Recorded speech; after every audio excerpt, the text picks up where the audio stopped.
Isaias Kapitulo 3. Kaguluhan sa Jerusalem. Aalisin na ni Yahweh ang kapangyarihang Panginoon sa Jerusalem at sa Juda. Ang lahat nilang ikinabubuhay at pangangailangan, ang tinapay at ang tubig, ang magigiting na bayani at ang mga kawal, ang mga hukom at mga propeta, ang mga manghuhula at ang mga matatandang pinuno, ang mga opisyal ng sandatahang lakas, ang mga pinuno ng pamahalaan, ang kanilang mga tagapayo at ang mahuhusay na salamangkero.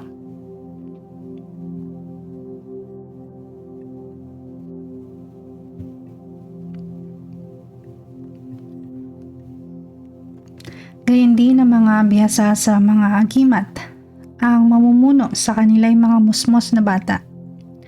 Mga sanggol ang sa kanila'y mamamahala.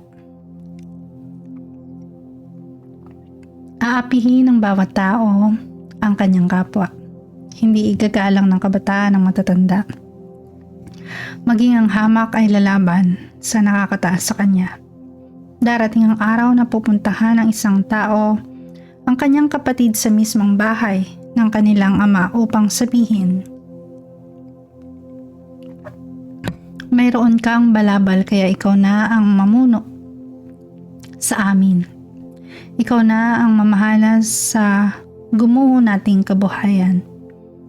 Ngunit tututol ito at sasabihin, hindi ko kayo matutulungan. Wala kahit tinapay o balabal sa aking bahay. Huwag ninyo akong pamahalain sa ating bayan. Gumuho na ang Jerusalem at pumagsak na ang Juda, sapagkat sumuway sila kay Yahweh sa salita at sa gawa. Nilapastangan nila ang kanyang maningning na kalagayan. Ang pagkiling nila sa iba ay katibayan laban sa kanila. Gaya ng Sodoma, hayagan sila kung magkasala, hindi nila ito itinatago. Kawawang mga tao, sila na rin ang nagpahamak sa kanilang sarili. Sabihin ninyo sa mga taong matuwid, mapalad kayo sapagkat mapapakinabangan ninyo ang bunga ng inyong pinagpaguran. At sa mga masasamang tao, kawawa naman kayo, ang sasapitin ninyo ay kapahamakan. Kung ano ang inyong inutang ay siya ring kabayaran. Kung ano ang inyong ginawa, gayon din ang gagawin sa inyo. Mga bata ang umaapi sa aking bayan, mga babae ang namumuno sa kanila. O bayan ko, inililigaw kayo ng inyong mga pinuno. Nililito nila kayo sa daang inyong nilalakaran. Hinatulan ng Diyos ang kanyang bayan. Nakahanda na si Yahweh upang ibigay ang kanyang panig.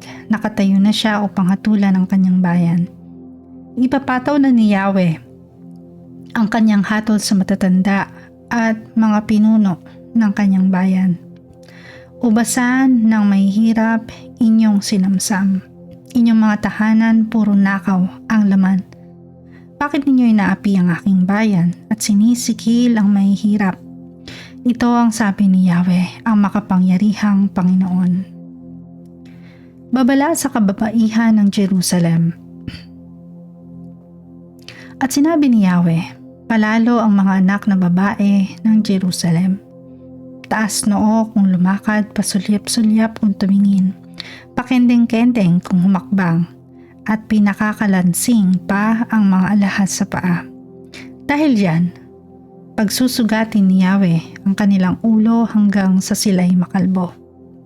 Sa araw na iyon, naalisin ni Yahweh ang mga alahas niya sa paa, ulo at leeg, ang mga kwintas, pulseras at bandana, ang mga alahas sa buhok, braso, baywang, mga sisidlan at pabango at mga agimat, ang mga singsing sa daliri at sa ilong, ang mamahaling damit, balabal, kapa at pitaka, ang maninipis nilang damit, mga kasuotang lino, turbante at belo. Ang dating mabango ay aaling tsangaw sa baho. Lubid ang ibibigay sa halip na mamahaling sinturon. Ang maayos na buhok ay makakalbo. Ang magagarang damit ay papalitan ng sako. Ang kagandahan ay magiging kahihiyan. Mamamatay sa tabak ang inyong mga kalalakihan at ang magigiting ninyong kawal sa digmaan. Magkakaroon ng panaghoy at iyakan sa mga pintuang lungsod, at ang mismong lungsod ay matutulad sa isang babaeng hubad na nakalupasay sa lupa.